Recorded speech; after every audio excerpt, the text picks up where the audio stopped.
الصلاة خير من النوم۔ ناظرین گرامی، آج کے دور میں سائنس نے اس قدر ترقی کی ہے کہ جچہ کو بچے کی پیدائش سے پہلے یہ بتا دیا جاتا ہے کہ اس کے پیٹ میں بیٹی ہے یا پھر بیٹا ہے۔ لیکن سوال یہ پیدا ہوتا ہے کہ بیٹا یا بیٹی ہونے کے پیچھے حکمت کیا ہے؟ بعض جوڑوں کو اللہ تعالیٰ بیٹا کیوں دیتا ہے اور بعضوں کو بیٹی کیوں دیتا ہے؟ اس بارے میں پیارے آقا صلی اللہ علیہ وسلم نے آج سے 1400 سال پہلے ہی بتا دیا تھا کہ بیٹا یا بیٹی ہونے کے پیچھے کیا حکمت ہے۔ میرے دوستو، اس حوالے سے ہم آپ کو مکمل معلومات دینے کے ساتھ ساتھ کچھ ایسی باتیں بھی بتائیں گے جن کا ذکر آپ نے آج سے پہلے شاید ہی کبھی سنا ہوگا۔ لیکن پیارے دوستو، اس سے پہلے کہ آپ کو معلومات کے سمندر میں لے جایا جائے، آپ سے گزارش ہے کہ آپ نے ابھی تک ہمارے چینل کو سبسکرائب نہیں کیا تو ہمارے چینل کو سبسکرائب کر کے ساتھ میں لگے بیل آئیکن کے بٹن کو ضرور پریس کر دیں تاکہ اسی طرح کی آنے والی ہماری ہر نئی ویڈیوز کا نوٹیفیکیشن آپ کو وقت پر ملتا رہے۔ پیارے دوستو، بڑھتے ہیں آج کے موضوع کی طرف۔ یاد رہے کہ بیٹا یا بیٹی دینا یہ اللہ تعالیٰ کا اختیار ہے، جیسا کہ اللہ تعالیٰ اپنے پاک کلام یعنی قرآن کریم میں ارشاد فرماتا ہے۔ ترجمہ آیت: آسمانوں اور زمین کی سلطنت و بادشاہت صرف اللہ ہی کے لیے ہے۔ وہ جو چاہتا ہے پیدا کرتا ہے، جس کو چاہتا ہے بیٹیاں دیتا ہے اور جسے چاہتا ہے بیٹے دیتا ہے، اور جسے چاہتا ہے بیٹے اور بیٹیاں دونوں عطا کرتا ہے، اور جس کو چاہتا ہے بانجھ کر دیتا ہے۔ یعنی کہ پیارے دوستو، جن کو اللہ بانجھ کرتا ہے تو ان کے یہاں نہ لڑکا پیدا ہوتا ہے اور نہ لڑکی پیدا ہوتی ہے۔ لاکھ کوشش کریں مگر اولاد نہیں ہوتی۔ یہ سب کچھ اللہ تعالیٰ کی حکمت اور مصلحت پر مبنی ہے۔ اس کے لیے جو مناسب سمجھتا ہے وہ اس کو عطا فرما دیتا ہے۔ لڑکے اور لڑکیاں دونوں اللہ کی نعمت ہیں۔ دوستو، اگر ہم اپنے ارد گرد کے معاشرے پر نظر کریں تو ہم میں سے اکثر دوست ایسے نظر آئیں گے کہ جن کے یہاں لڑکے کی بڑی آرزوئیں اور تمنائیں کی جاتی ہیں۔ جب لڑکا پیدا ہوتا ہے تو اس وقت خوشی کا اظہار کیا جاتا ہے، اور اگر لڑکی پیدا ہو جائے تو خوشی کا اظہار نہیں کیا جاتا، بلکہ بعض اوقات بچے کی پیدائش پر شوہر اپنی بیوی پر اور اسی طرح گھر کے دیگر افراد عورت پر ناراض ہوتے ہیں، حالانکہ اس میں عورت کا کوئی قصور نہیں۔ یہ سب کچھ میرے اللہ کی عطا ہے، کسی کو ذرہ برابر بھی اعتراض کرنے کا کوئی حق نہیں ہے۔ یاد رکھیں کہ لڑکیوں کو کمتر سمجھنا زمانہ جاہلیت کے کافروں کا عمل تھا، جیسا کہ اللہ تعالیٰ قرآن کریم میں ذکر فرماتا ہے۔ ترجمہ: ان میں جب ایک لڑکی ہونے کی خبر دی جائے تو اس کا چہرہ سیاہ ہو جاتا ہے اور دل ہی دل میں گھٹنے لگتا ہے۔ خوب سن لو کہ وہ کفار مکہ بہت برا فیصلہ کرتے ہیں، لہٰذا ہمیں بیٹی کے پیدا ہونے پر بھی یقیناً خوشی و مسرت کا اظہار کرنا چاہیے۔ جو لوگ بیٹی کی پیدائش پر ناراض ہوتے ہیں وہ حضرت علی رضی اللہ تعالی عنہ کی یہ حکایت سن لیں۔ کہتے ہیں کہ مدینے میں ایک شخص تھا، اس کے یہاں جب بھی بیٹی پیدا ہوتی تو وہ افسوس کیا کرتا تھا۔ جب حضرت علی کو اس بارے میں علم ہوا تو آپ رضی اللہ تعالی عنہ نے اس شخص کو بلایا اور یہ فرمایا: اے شخص، یاد رکھنا، اللہ ہر کسی کو بیٹی عطا نہیں کرتا، بلکہ اللہ جس انسان کو جنت کا وارث بنانا چاہتا ہے اور جس انسان کے سارے گناہوں کو معاف کرنے کا ارادہ کرتا ہے اور جس کی آخرت کو سنوارنا چاہتا ہے تو اس کو بیٹی جیسی رحمت سے نوازا کرتا ہے۔ اللہ اس شخص کو عزیز رکھتا ہے جو بیٹی کو محبوب رکھتا ہے، اس کی اچھی پرورش اور تربیت کرتا ہے۔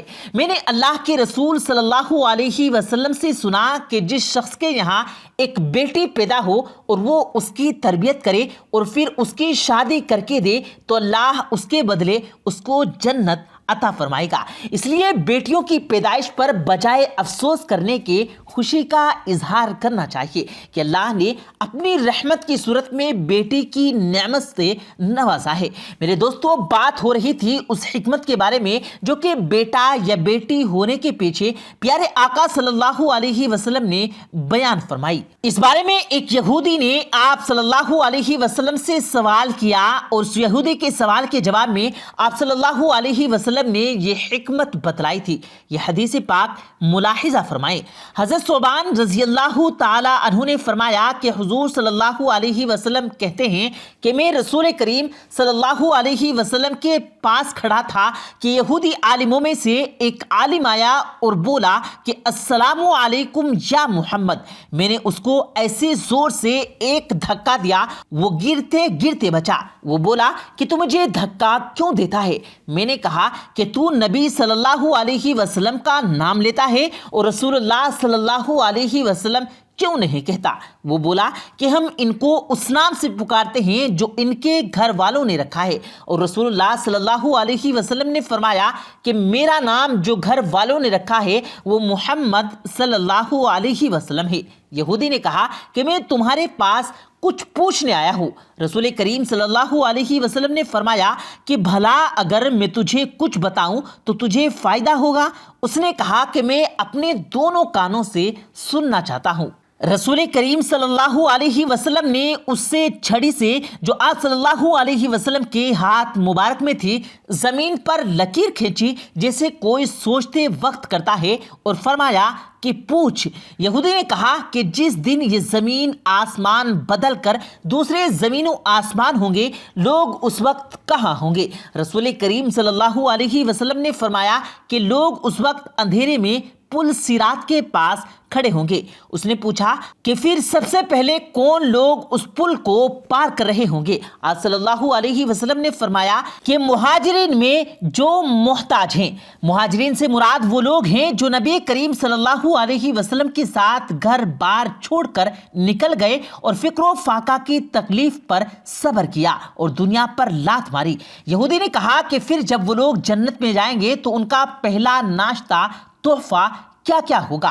آپ صلی اللہ علیہ وسلم نے فرمایا کہ مچھلی کے جگر کا ٹکڑا جو نہایت مزیدار اور مکری ہوتا ہے۔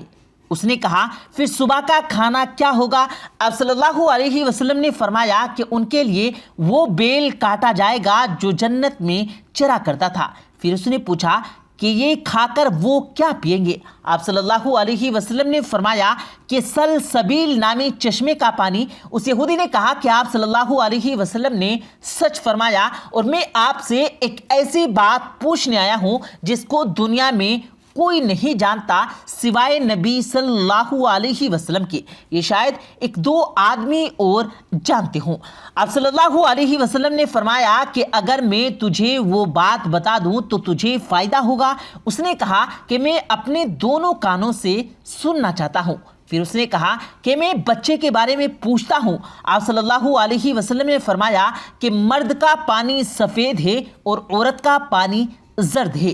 جب یہ دونوں اکٹھے ہوتے ہیں اور مرد کی منی عورت کی منی پر غالب ہوتی ہے تو اللہ کے حکم سے لڑکا پیدا ہوتا ہے، اور جب مرد کی منی پر عورت کی منی غالب ہوتی ہے اللہ کے حکم سے لڑکی پیدا ہوتی ہے۔ یہودی نے کہا کہ آپ نے سچ کہا اور بے شک آپ نبی ہیں۔ پھر وہ لوٹا اور چلا گیا۔ پھر رسول کریم صلی اللہ علیہ وسلم نے فرمایا کہ اس نے جب مجھ سے یہ سوالات کیے تو مجھے کسی چیز کا علم نہیں تھا حتیٰ کہ اللہ تعالیٰ نے مجھے اس کا علم دے دیا۔ تو میرے دوستو، آپ نے ملاحظہ فرمایا کہ بیٹا یا بیٹی ہونے کے پیچھے اس حدیث میں کیا حکمت بیان ہوئی ہے، یعنی کہ مرد کا مادہ منویہ اگر طاقت میں زیادہ ہے تو وہ عورت کے مادہ منویہ پر غالب ہو جائے گا تو بیٹا پیدا ہوتا ہے، جبکہ عورت کے مادہ منویہ طاقتور ہونا بیٹی کی پیدائش کی نشانی ہے۔ میرے دوستو، یہ اللہ تعالیٰ کی حکمت ہے کہ اللہ تعالیٰ جس کو اولاد دے اور جس کو چاہے نہ دے، بیٹے دے یا بیٹیاں یا پھر دونوں دے دے، جیسا کہ قرآن پاک کی روشنی میں آپ کو بتلا دیا گیا۔ اس لیے انسان کو ہر حال میں اللہ تعالیٰ کا شکر ادا کرنا چاہیے۔ جن کے یہاں بیٹیاں ہوں انہیں بھی ناراض نہیں ہونا چاہیے، کیونکہ بیٹیاں بھی تو اولاد ہی ہوتی ہیں، اور بلکہ ان کا تفصیلی ذکر ہو گیا کہ بیٹیاں تو رحمت ہوتی ہیں۔ اللہ تعالیٰ سے دعا ہے کہ اللہ تعالیٰ تمام شادی شدہ جوڑوں کو اولاد کی نعمت سے نوازے، اور جن کو بیٹیوں کی خواہش ہے اللہ تعالیٰ ان کو بیٹیاں دے، اور جن کو بیٹوں کی خواہش ہے اللہ تعالیٰ ان کو اولاد نرینہ سے نواز دے، آمین یا رب العالمین۔ پیارے دوستو، امید کرتے ہیں آپ کو آج کی ہماری یہ ویڈیو ضرور پسند آئی ہوگی۔